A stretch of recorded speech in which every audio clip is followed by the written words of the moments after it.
I think about who they could have been and what they would have been like. And so, yeah, those were our future children. Future children that are now gone.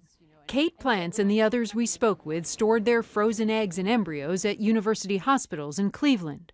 So you trusted that your eggs, your embryos would be safe at the hospital here in Cleveland? Sure. Mm-hmm. And you never imagined this would happen? No, not at all. The eggs and embryos were stored in a freezer tank at university hospitals, which was equipped with a remote alarm system that should have alerted an employee to any temperature change. But the hospital says the alarm was off, so an alert was never issued. And the lab wasn't staffed Saturday night, so the temperature in the tank continued to rise, causing the embryos to thaw. We take full responsibility for what has happened. We are very sorry that this happened. This is a catastrophic event for patients. Problems filling the tank with liquid nitrogen may have thrown off the temperature. University Hospital says at least 4,000 eggs and embryos were lost, impacting 950 patients. What did you lose that day? I lost my reason for being alive, really. Starting a family was really kind of all I had as far as a purpose. Now I'm never going to know what those babies are going to grow up to be or anything.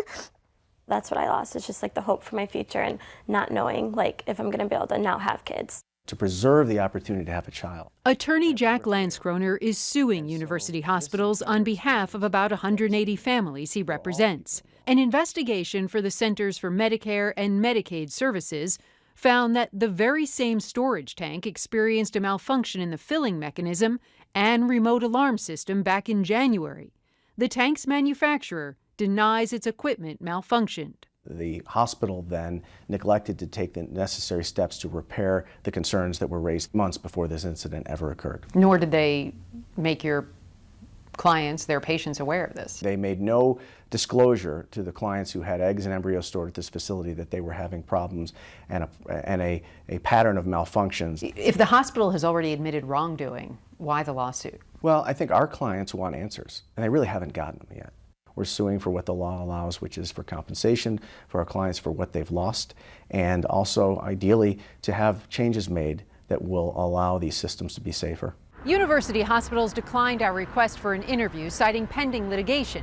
But in an email, they told us that patients are their first priority, and they're working to improve operations at the fertility clinic. Still, that won't help these families. They lost all their eggs and embryos and can hardly think about the painful process of going through IVF again. For some, that's not even an option. So that was our only chance to have biological kids because both of my cancers were estrogen based, and so to pump me with more hormones to get more embryos is out of the question.